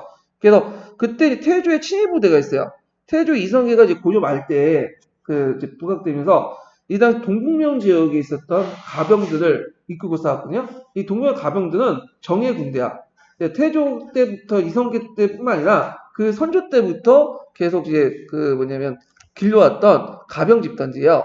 이들이 큰 역할을 했어. 그래서 이 역할은 이제 이 사병 집단을 중앙으로 편제시켰죠. 그래서 위용 창군의 자위과 우위구로 해가지고 2군을 두고 2개 부대를 두고 종전에 2군 6위 부대 있죠. 이걸 합쳐서 8이라고 해요. 그 8위에다가 그다음 이용 저희 친군이 자위 우위 2개 부대를 합쳐서 이걸 뭐라고 해요? 12로 했죠. 12. 그를 통솔한 동시에 종래의 상장군과 대장군의 해이천 중방 대신에 군사기구였던 중추기구를 발전시켰는데 이것이 나중에 오이체제로 이제 들어가게 되죠. 이 12가 나중에 이제 뭘로 개편이 되냐? 14로 개편돼요. 14. 예전에 시험 문제 나왔죠? 예. 그러면 이 14는 언제 개편됐죠? 이거 태종 때도 잘못 알고 있는데 이건 태조 때요. 예, 태조 때 이미 개편이 됐어. 그래서 잠깐 그 위에 이거 얘기하려다가 좀 넘어갔는데 거기 위에 보면 이제 그 내용이 있어. 그 14에서 뭐 12사 어떻게 개편되고 막 그런 내용이 있는데 자 거기 보면 그 중간에 보면 그 앞장에 보면 사병역파 이외에 중앙군이 상군부 통솔하되 14로 구분되었다. 요게 이제 언제 때냐면 이게 태조 때예요. 태조 때. 예. 태조 때 이렇게 개편된 거예요. 예. 태조 때 개편된 거예요. 태종 때가 아니에요. 네, 11을 14로 개편한 거는 태조 때예요. 사실관계 좀 정확히 할 필요 있어요. 네, 예전에 시험 문제 나왔으니까. 자, 그래서 이것도 어디까지 쭉 내려가서. 자, 그래서 이제 이렇게 해서 유형상공부에 관련된 내용들을 좀 봤고, 그래서 유형상공부와 그 관련된 내용들 좀 기억을 해두세요. 그래서 이제 이렇게 있고, 그 다음에 자료 2번은 뭐와 관련된 내용이냐면, 그 태상왕이 이제 태상왕 누구예요? 이성계죠, 그 당시. 이성계가 이제 개국하고 나서 유형상공부를 두고 병권을 정당하고, 그 다음에 이 훈친대 세력들이 가지고 사병 집단들을 혁파했죠. 절제사들이 갖고 있는. 그래서 이들이 이제 반란을 깨우기도 하고, 그래서 오히려 정조 때 뭐냐면 사병혁파와 관련된 내용들이죠. 근데 정종 때 사병혁파는 누가 주도했다? 이건 이망원이 태종이 주도한 거죠. 그래서 어느 정도 성공을 했다. 그래서 중앙군에 편입시켰다. 요게 있고요. 그 다음에 이제 여기 자료 3번과 관련된 것은 건국대전이지만 이제 여기 오이지와 관련된 내용이 쭉 있어요. 오이지는 언제 확립됐죠?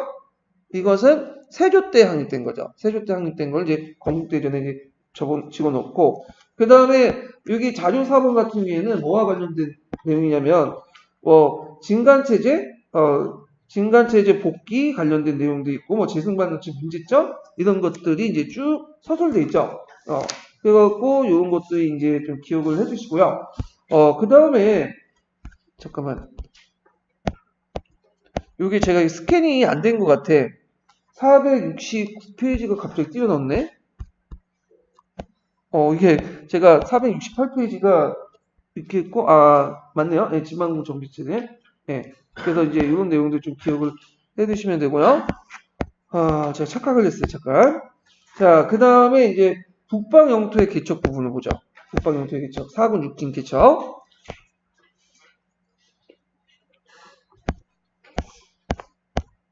4군 6진도 임용에는 별로 나오지 않았어요. 지금까지 한 문제는 안 나왔지만, 일단 수능이라든지 한국사 능력에는 좀 많이 언급되는 부분이기 때문에 이것도 나올 가능성이 좀 많아요. 그것도. 그래서 4군 6진 개척을 좀 볼게요. 4군 6진은 여러분들 알다시피 언제 개척된 거야? 세종 때 된 거죠. 그래서 4군의 위치는 여기에 있고, 최운덕이 이제 개척한 거고, 6진은 김종서가 개척한 거죠. 예. 그래서 오늘날 이제 국경선을 이제 개척한 게 4군 6진 적칙인데, 자, 4군 6진의 내용을 좀 볼게요. 자, 여기 보면 이제 그 뒤에 앞부분은 이제 쭉 한번 읽어보시고, 자, 뒷부분 보면, 거기 이제 태종 때부터 볼게요. 태종 때. 자, 태종 때 여진족 친일 빈번해서 경원에 불을 설치했죠. 그래서 경원에 불을, 이제 여진족 친일이니까 앞에 이제 경원에 설치했던 불을 경성으로 후퇴시켰어요. 그렇지만 세종 때 들어와서 적극적으로 북방 경력을 하면서 세종 16년에 김종서가 두만강의 유역에 있는 여진족을 정복해서 경원, 종성, 해령, 경원, 온성, 분영 6진을 설치했죠. 6개 진. 여기 6진이 나오죠. 두만강 부근에 6진을 설치했다. 자, 그래가지고 이제 이렇게 해서 6진에서 두만강 유역을 확보했다. 이렇게 보면 되고요. 김종서는 우리가 이 사람은 무관으로 잘못 알고 있는데 이게 무관 아니에요. 이 사람 문관 출신이에요. 네, 문관 출신인데 되게 조선시대 때는 되게 그 지역에 이제 장군들 대신에 이렇게 문관 출신들을 파견해갖고 그 지역의 어떤 군사권을 가난하는 경우도 있었어요. 상당히 많았어요. 예. 그래갖고 이제 김종서가 그 대표적인 인물이고, 김종서의 당여가 누구죠? 당연히 나중에 세조 때 반란을 일으켰던, 세조 때가 아니라 이제 개우정난 이후에 이징옥이라는 사람 있죠? 그래서 세조가 개우정난이 일어나고 제일 문제가 김종서를 죽였잖아. 근데 김종서가 오랫동안 북방에 개척이 있을 때 그 밑에 당여 상당히 친한 사람이 있었어. 이징옥이야. 그 이징옥 김종서가 일종의 단짝 친구처럼 지냈던 거거든요. 그러니까 이징옥에 대해서 가만 놔두면 안 되잖아. 그래갖고 이제 이징옥을 교체하려고 이제 관찰사를 새롭게 파견했는데 이징옥가 그걸 눈치채고 반란을 일으켰죠. 그래서 대금황제라고 하고 있다가 독버서 진압당했죠. 예, 이징옥과 관련된 사람이 또 김종서고. 자, 하여튼 이렇게 있고, 근데 이제 이렇게 있고 압록강 유역의 이제 개축도 병행했죠. 그래서 이제 그 압록강 유역의 개축 이게 사진, 백두산 부근에 있는 사진이 이제 했는데 여기 또 여진족이 활동부대예요. 그래갖고 태종 때 좀 개척되고 그러다가 이제 세종 때 더 북쪽 올라가서 이제 최은덕이 중심을 해가지고 개척을 해서 그 연현, 자성, 무창, 우회 요 지역을 이제 확보해요. 그래갖고 이제 세종 때 이제 확보를 했는데 이 지역을 계속 유지하기가 어려웠어요. 사원을 설치는 했는데 그래갖고 나중에 이제 이 지역이 유지하기 힘드니까 폐사군 시켰어. 행정구역에서 이제 폐지시킨 거야. 군을 다시 초대하고. 그렇지만 뭐냐면 그렇다고 해서 요 지역을 다 포기한 건 아니야. 사람은 살지 않고 그러니까 행정구역만 폐지시킨 거지. 계속 우리 영역으로 남겨줬다. 자, 하여튼 이때 세종의 사군 유치를 개척하는 과정은 조정의 보관과 구제를 지켜내는 세종의 굳건한 영토의식을 엿볼 수 있다. 그래서 이 사람이 이제 하려고 하니까 신하들이 되게 반대가 많았어. 이거 해서 뭐하냐. 그 쓸모없는 땅들 그냥 내버려두지. 여진족 그냥 살게 해주지. 근데 이거에 대해서 이제 무슨 말이냐. 이 땅은 예전에 우리 선조들의 땅이고 우리 예전에 이성계나 태종이 다 확보하려고 했던 땅이다. 그 땅을 왜 갖다 버리냐. 조상이 계속 있는 땅을 계속 지켜야 된다. 자, 그래서 이제 끝까지 기존의 영토, 북방 영토를 지키고 더 나아가 사군 육진도 개척을 하고 오늘날 국경선을 이제 확보하는데 큰 역할을 했다. 이렇게 좀 보시면 되죠. 그리고 이제 사군에 철폐해가지고 아까 치면 이제 사군은 좀 지키기가 어렵다고 했죠. 토지도 척박하고 교통도 불편하고 거기 잘 살려고 하진 않고 여진족도 와서 막 하니까 그래갖고 이제 이렇게 해가지고 사군 설치했지만 실질적으로는 나중에 사군이 철폐돼요. 요 관련된 내용들이 쭉 있으니까 한번 이제 쭉 보시고 그렇다고 해서 사군이 철폐됐다고 해서 이 지역을 포기한 건 아니에요. 나름대로 행정구역만 없어진 거지 군사적 지역으로 간환을 했어. 그래서 파수처를 두고 해갖고 계속 영역은 유지했어요. 예. 그 다음에 3인 정책을 보죠. 자, 북방을 개척하고 영토가 확대되면 그게 우리 땅이에요? 그거 아니죠. 왜냐하면 그 지역들은 상당수가 여진족들이 아직까지 거주하고 있잖아. 그러니까 확실하게 우리 그 땅에서 영국권을 주장하려면 국제법성이나 지금도 예전에 그렇지만 우리나라 사람들이 살아야 돼. 어느 정도 일정 수가. 그래야지 이게 우리 땅에서 주장할 수 있는 거야. 그래서 이제 그러면 북방 특히 이제 한경도 그 북쪽이나 저기 평안도 그 병방 지역에 누가 살려고 하겠어? 솔직히 말해서 사람들이 안 살려고 하지. 그러니까 이제 실시한 정책들이 뭐냐면 3인 정책이야. 3인 정책. 3인 정책은 뭐냐? 이거는 하산도 지역의 사람들 있죠. 하산도. 저기 충청도, 경상도, 그 다음에 저 전라도. 이 사람들을 일종의 랜덤으로 뽑아가지고 강제로 이주시키는 거야. 강제 이주. 근데 우리가 주의할 거는 이 사람들 사군 육지의 국가로 강제로 이주시킨 건 아니고 이 사람들 되게 평안도와 한경도 지역에 이주시켜요. 왜냐 사군 육지는 평안도 한경도 지역에서 되게 오지예요. 근데 갑자기 그 지역에 가서 사람은 못 살 거 아니야. 그러니까 일단 평안도 한경도 지역에 이주시키고 그 이주시킨 그 땅에 평안도 한경도 사람을 어디에다 이주시킨 거야? 사군 육진에다가 이주시킨 거야. 그렇지만 뭐 이 사람들 입장 올 때는 하산도 지역이 되게 살기 좋은 땅인데 평안도 한경도 가라고 하면 당연히 안 가겠지. 반발도 많고. 그래갖고 어떤 사람이 가라고 했더니 팔을 잘라가지고 그냥 우리 못하겠다 배째라 더 시켜. 그래갖고 이제 가라고 하고 그 다음에 죄를 지은 사람들은 이제 벌 중에 하나가 저쪽 그 평안도 한경도에 강제로 보내는 그런 정책도 하죠. 그래서 이제 정가사변을 나오죠 이걸. 네. 그래가지고 이런 정책들을 해가지고 시켰어. 그래서 이런 정책들이 그 당시에 그 세종이 백성들에게 욕을 얻어먹는 제일 아마 그 욕을 많이 얻어먹는 그런 정책. 그럼에도 불구하고 그냥 밀어붙인 거야. 네. 세종 보면 소통을 강조할 때는 되게 강조하는데 어떤 그 것은 그냥 밀어붙이는 게 되게 많아요. 그 중에 대표적인 3인 정책, 훈민정음, 걔 무시했죠 그냥. 의견들 그냥 밀어붙여갖고 했고 근데 이런 정책들이 후대에 큰 영향을 주고 혜택을 받아 후손들이 보면 자 한번 보면 북방 개척의 영토가 넓어짐에 따라 3인 정책이 적극 추진되었다. 자 북방 개척에 처음으로 군사를 동원해요. 수호의 범위 그러니까 방어한 범위가 더 넓어졌고 그 다음에 군사적 진이 설치되고 그 다음에 남쪽 공병들이 그대로 부방을 하게 되며 했다. 부방이라는 것은 하산도 병력들이 교대로 해가지고 지키게 해요. 그래갖고 되게 한경도 평안도 국경 지역은 두 개 종류의 군대가 있어요. 하나가 부방군이라고 해가지고 그 교대로 해가지고 하산도 군사들이 와가지고 지키는 부대였고, 유방군이라 해가지고 그 지역민들이, 토속인들이 지키는 부대였어. 토착인들이. 그래서 요렇게 해갖고 두 개의 부대가 운영이 됐죠. 자, 하여튼 그러나 이 지역을 영구 연토화 시키기 위해서는 농지를 확보하고 민원을 확보를 해야겠죠. 거기 살게 하고. 그래서 이제 이들이 이제 민원 확보 정책을 해서 3인 입거 정책을 장려하지만 실제 강제했다고 보시면 돼요. 랜덤으로 돌려가지고 뭐냐면 입주시키고. 물론 이제 들어와서는 이제 몇 년 동안은 뭐예요? 면세나 이런 혜택을 주겠죠. 안 가려고 하지. 예, 반발도 많았고. 자, 세종시대 때 3인 대상은 주로 해당도의 유민이었고, 목적은 북방 영토와 회복의 고수였다. 그러나 세종 이후에 3인 대상이 하삼도 인민이 많았다.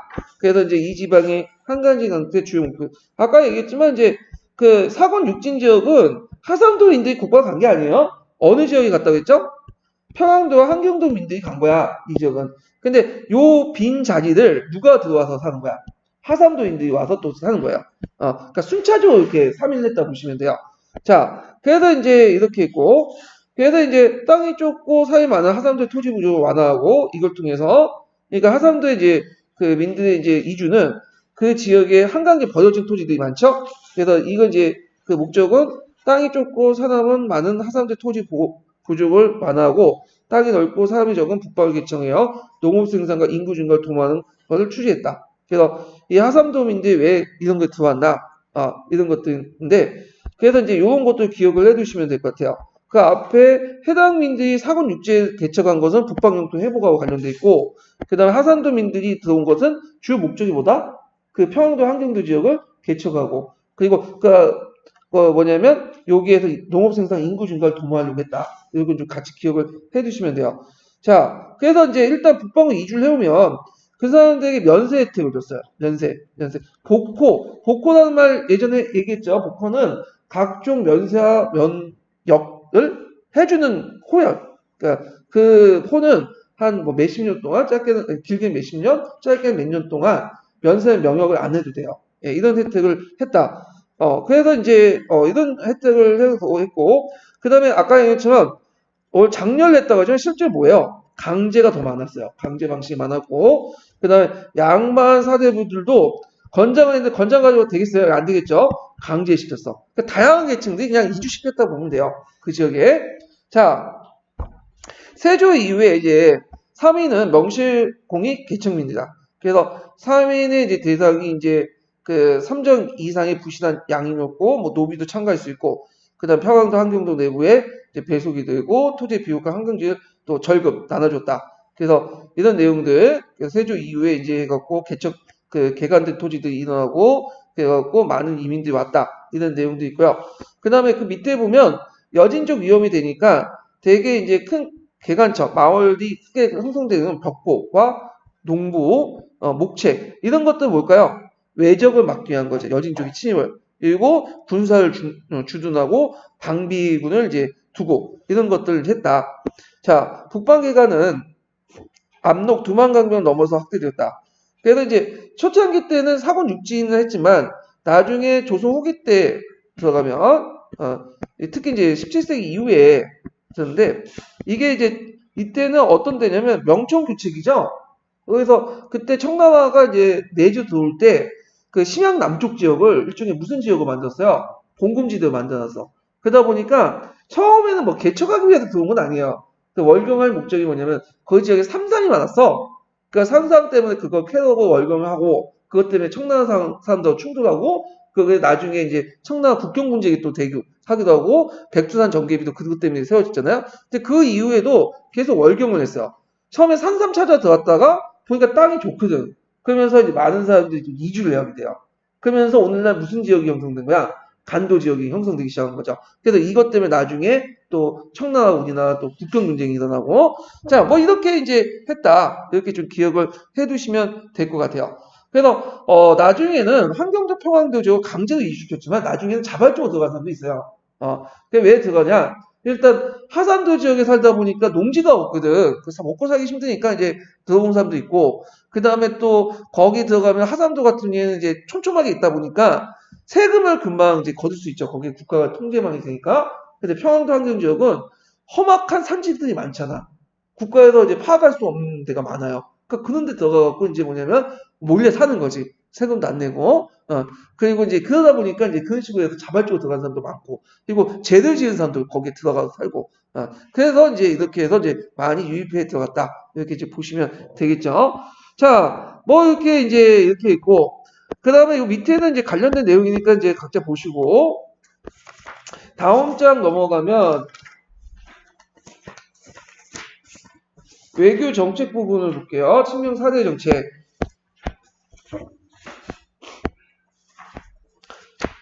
보통 조선시대 때 외교의 방향은 4대 교진이라고 하죠. 4대 교진이라는 거는 뭐예요? 4대는 큰 나라를 섬기는 거야. 그래서 누구를 대상으로 할까요? 명나라를 대상으로. 또 나중에는 청나라를 대상으로 하고. 그러니까 교진이라는 것은 주변의 이웃들과 친하게 지낸다. 그래가지고 주로 외나 여진족 이런 데인데 되게 4대에 초점을 맞췄어.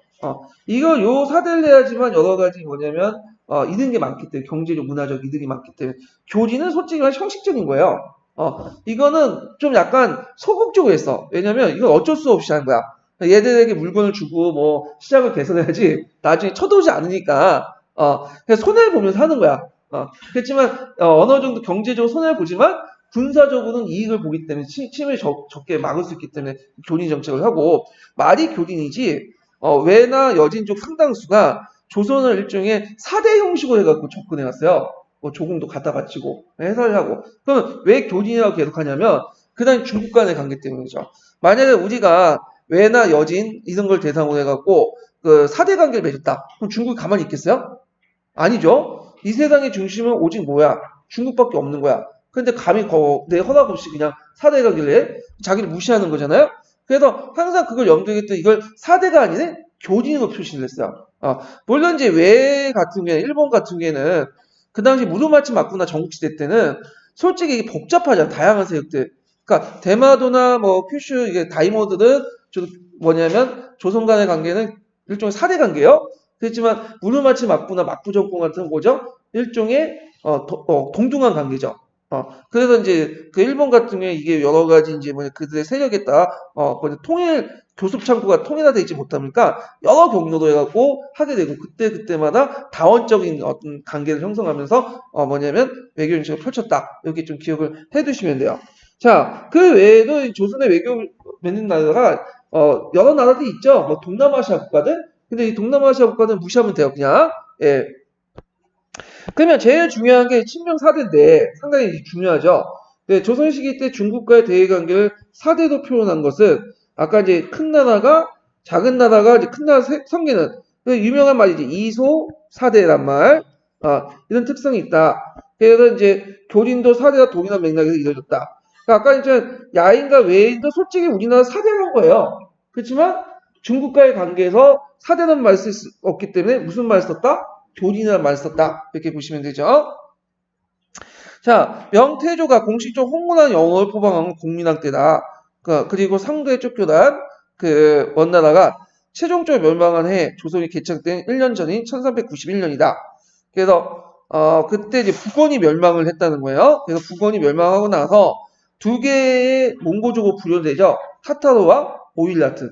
네, 그래서 중국사 할 때 이제 타타르 오일라트가 계속 명나라를 이제 공격해오자 그것 때문에 서로 이제 싸우게 되고. 자, 하여튼 이 당시 북방민족의 성세와 중국 대륙에서의 왕조 경치가 그대로 한반도에 전해진 고조 시기는 대의적 요인으로 말미암아 사회 전반의 동요가 갈등이 크게 증가했다. 그래서 이제 흔히 원간섭기에 불리는 1세기 동안 고조 사회는 원가의 대의 관계를 비롯한 간접적 영향이 한반도 전체에 그대로 파급됐고 위화도 해군 이후에 조선 왕조가 개창되면서 대명 중심의 외교 관계가 자연스럽게 형성됐죠. 그러면서 이제 이렇게 해갖고 명나라 이제 사대하는 그리고 명나라 연호를 따는 그런 것들을 이제 했다. 이렇게 좀 기억을 해두시면 돼요. 그래서 그 밑에 보면 이제 연호 사용 관련된 게 있어요. 처음에는 원나 지정 연호 사용했다가 점점 이제 누구 연호를 사용하게 되죠? 홍무 연호를 이렇게 사용하죠. 그래가지고 우왕 때 이렇게 했는데 이게 좀 눈여볼 게 뭐냐면 요때 지정 연호를 정지할 때가 잠깐 있었어. 국민왕 18년 때. 그때는 이제 왜 정지했냐? 아마 이거는 이제 외구하고 흥건적이 쳐들어와서 명나라와 이제 원나라 관계도 좀 약간 물론 이제 북원이지만 좀 약간 조절할 필요가 있기 때문에 명나라가 등장을 했고, 그래서 이제 이렇게 해서 그런 증정해가지고, 그 뭐냐면, 그 연호를 이제 약간, 그, 지정하는 그런 것들을 이제 했고요. 그래갖고 이제 정지시키는 그런 것들을 좀 했고, 그래서 중간중간에 원나라 그 지정 연호를 폐지하고, 또 실시했다가 또 폐지하고, 왔다 갔다 해요. 중간에 이게 지정이 아니라 이 중간에 폐지한 게 있네.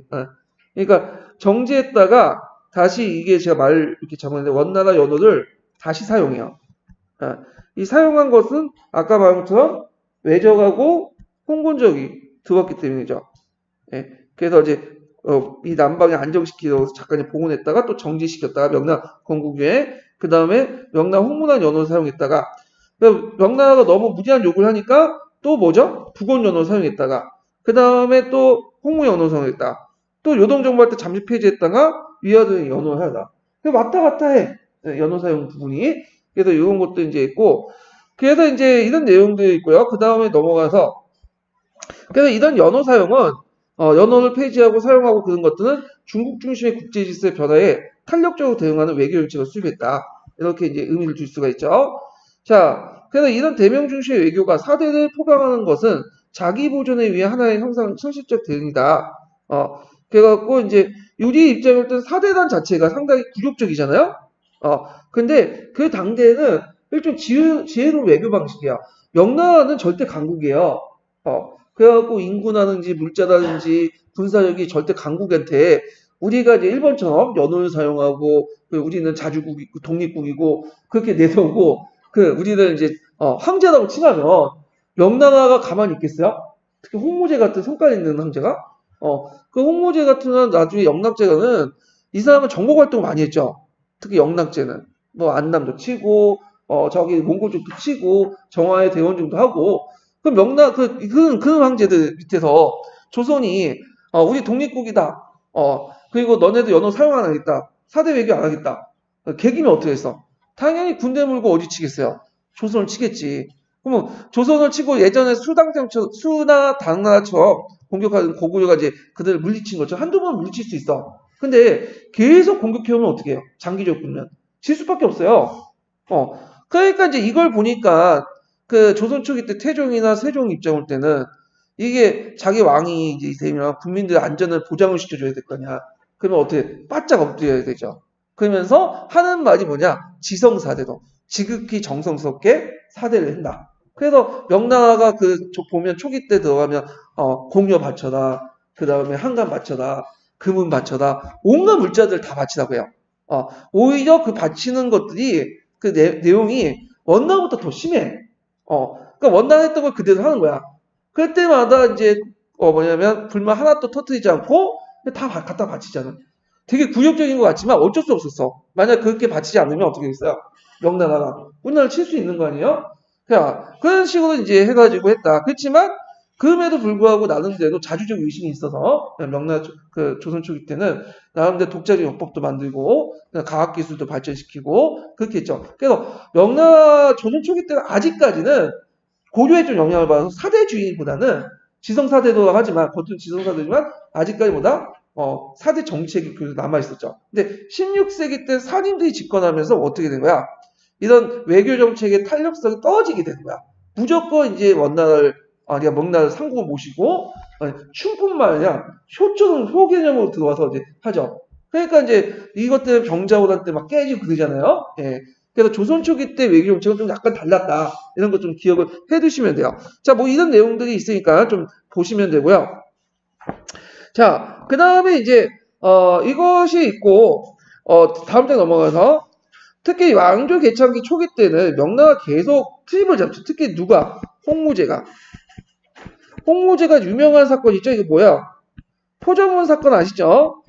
예전에도 뭐 시험 문제 나온 포문과 전문 때문에 일어난 거예요. 포문은 황제에게 올리는 거고 전문은 그 항태제 그 밑에는 태자나 그다음에 왕자나 그런 사람들 뭐 여러 항우들에게 올리는 그 문장인데 요걸 가지고 꼬투리 잡아갖고 맨날 와가지고 불려서 사신도 죽이고 그랬던 거야. 그러니까 이제 그 당시 정도전도 이제 이상 공효 요동을 치자 이런 내용도 있었고 그래서 이제 있고 명가의 충돌을 피해가면서 사군 육진을 개척을 하죠. 그래서 이제 이런 것들. 왜냐하면 명나라는 그 당시 만주 지역을 자기 땅이라고 생각했어요. 그렇지만 실제로 만주를 장악하지 못했죠. 그래서 어디만 장악했어? 만주는 요동성 일대만 장악하고 실제로 한족이 사는 지역은 요동 일대예요. 네. 그런데 나머지 지역은 누룩한 조사를 줘가지고 그 밑에 뭐 건주이, 그 다음에 뭐 해서 여진, 야인 여진 이렇게 통제를 한 것뿐이지. 근데 이 지역 자체가 하여튼 형식적으로 명나라 행정구역이 있기 때문에 여진족을 공격하려면 항상 누구하고 충돌할 수밖에 없어요. 명나라 충돌할 수밖에 없어. 자기가 가난한 지역인데 왜 너가 공격하냐.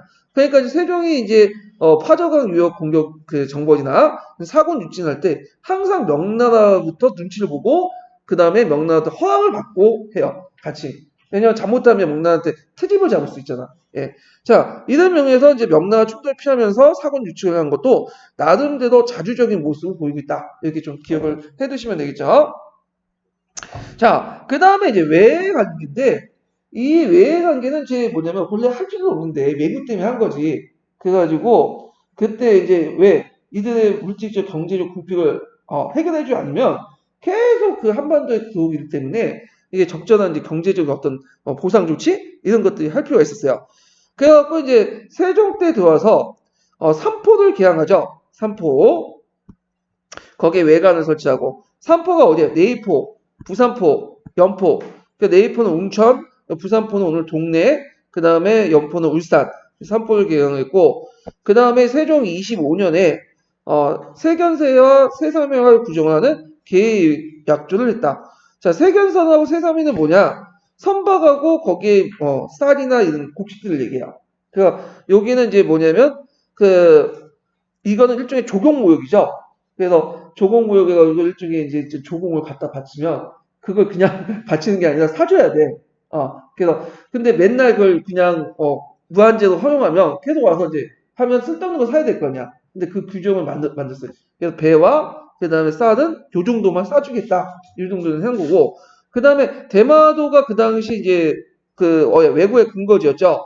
그래서 이종을 파견했는데 실제로 뭐냐면 크게 100% 뭐냐면 성공하지 못했어요. 왜냐면 그 초창기 때는 대마도 정보를 좀 했는데 거기에 내지에 들어갔는데 습격을 받아갖고 한 100명 정도 죽었어. 그래서 이제 물러난 적이 있거든요. 그렇지만 나중에 대마도주가 이제 알아서 풀어가지고 이제 뭐냐면 근절에 큰 나름대로 성공을 거뒀고요. 자, 그 후에 이제 외구들이 삼포배다 중종 때 일어났죠. 임신약조를 또 맺고 그 다음에 사람지 외병을 또 이고 또 정민약조를 맺고 그러면서 이제 엄격한 교육 통제체가 교육재개의 방법이 계속 일어났고요. 그러면서 그 수가 점점 뭐냐면 세견서나 세세미가 점점 줄어들게 되죠. 자, 그래서 등등등등 이렇게 이제 이렇게 해갖고 있고 그 뒤에 넘어가서 이제 보면 신속주가 이제 세종 25년에 그 일본에 갔어요. 이때 일본이라는 건 대마도가 아니라 무르마치 막도예요. 예. 그리고 그때 이걸 보고 적어놓은 게 해동 제국기야. 해동이라는 것은 해동의 여러 나라들이라는 뜻이죠. 주로 어디 나라겠어요? 우리 기준 동쪽에 있는 나라니까 일본이죠. 그래서 일본의 지세, 교적, 국적, 교빙의 왕래 연합 등등. 그리고 이제 여기에서 이제 일본뿐만 아니라 유구라는 나라가 있어요. 오키나와 관련된 내용도 있어요. 보고도 그런 것들. 그래서 그 밑에는 신속주가 그 당시 한글로 그 일본의 글자와 그 뭐냐면 유구 있죠. 유구말과 그 일본말을 한글로 표기한 게 있어. 그 뒤에 뭐 안녕하십니다. 뭐 등등을 여러 나라를 우리나라 한글로 함께 거기에 외국어, 일본어, 유구 글자가 어떤 건지 일본 발음이 어떤 건지 발음을 다 적어놨어요. 예. 그래서 이 해동 제국기가 상당히 그 당시에 그 조선의 시각에서 본 일본의 모습을 잘 풀어난 그 책이거든요. 예. 그래서 해동 제국기 그거 외워두세요. 이거 교과서에도 나와요. 해동 제국기는. 근데 그 이후에 이제 일본하고 교류가 있었냐? 거의 교류가 없었다고 보시면 돼요. 예. 일본 막부 정권하고. 그래서 예전에 통신사를 파견하고 그랬는데 그 이후는 거의 파견을 안 했어. 그래서 임진환 전까지 통신사를 거의 100년, 200년 동안 100년 넘게 파견 안 했거든요. 근데 이걸 가지고 우리가 이제 외국 정세에 좀 인식이 없었다. 그렇게 얘기하는 분도 있는데 제 생각은 좀 달라. 왜냐면 그 당시에는 그 어떤 시대예요? 전국 시대예요. 그러니까 전국 시대니까 각지에 다이모들이 많잖아. 그러니까 누구하고 교섭을 해야 될지 모르는 거야. 그런 상태에서 뭐 어떻게 통신사를 파견해? 무노마치 막부는 존재도 거의 유명무실화되고 중앙 통제력도 아주 약해진 상태에서 그리고 이제 그 당시에 이제 중간에 이제 주로 교섭했던 상태들은 그 중앙의 막부 정권이 아니라 대마도예요. 대마도에 대마도주하고 교섭만 한 뿐이지 중앙의 막부 정권은 거의 연락이 끊어졌어. 한 100년 동안. 그러다가 누가 집권하게 된 거죠? 뭐냐면 도요토미 히데요시가 집권하죠. 그러면서 그때 가서 이제 한 번씩 보낸 거야. 왜냐면 이제는 교섭 상대가 생겼잖아. 예, 그런 것도 이제 같이 기억을 해두시면 되고. 자, 그 다음에 이제 웨이의 왕래가 빈번해지면서 폐단의 증가에 따라서 이를 통제해서 도소나 행장, 노인, 무인 같은 제도를 실시해서 이런 걸 통해서 1년에 입국할 수 있는 외선의 수를 제한을 했고 대개 이런 것들은 허가증이에요. 이걸 누구한테 나눠줬을까요? 그 대마도주에게 줘. 그래서 너가 이제 내가 준 걸 너가 괜찮은 사람들 이렇게 해서 입국시켜라. 그래가지고 이제 통제를 했고 자, 원래 삼포에 거주한 외인이 원래 60호에 한정했지만 이건 규정이고 실제로는 400호가 넘어갔고 그리고 규정 외에 그 당시 외인 수가 많이 늘어났어. 그러다 보니까 이제 비용이 많이 들죠. 자, 그 다음에 그 당시에 외화 교육은 아까 말했지만 기본적으로 조공 형식이에요. 예. 근데 조공 형식이지만 1번 국왕하고는 1번 국왕은 누구야? 무르마치 막부의 쇼군이죠. 쇼군하고 대등한 관계고 나머지 이제 대마도주냐 그다음 여러 가지 쇼군이나 그러니까 그 밑에 있는 다이모들 이런 사람들은 조공 형식 기본이었다. 자, 그래서 여러 세력과 다원적인 통조 체제를 취했다. 이게 되게 중요하죠. 네, 외화는 다원적인 일본과는 통조 체제가 취해졌다. 자, 그 다음에 그 밑에 여러 가지 물자들이 있는데 교육 물품이 있는데 각자 보시고 자, 그 다음에 여기 좀 교육 물품 중에서 좀 볼 게 뭐냐면 우리나라에서 일본의 수출품 중에 하나가 뭐냐면 인삼이 많았고 그 다음에 대장경 있죠. 대장경이 좀 많았어요. 인삼 같은 경우에는 그 당시 고조의 인삼이 되게 유명했어요. 그래가지고 인삼을 많이 뭐냐면 일본에 수출했고 그것 때문에 일본이 따로 은을 만들어가지고 인삼을 살 수 있는 은을 만들어서 그 뭐냐면 사용했죠. 그래서 이제 나중에 인삼을 이제 자체적으로 수입해가지고 이제 수입이 아니라 자체로 키우게 돼 재배를 하고.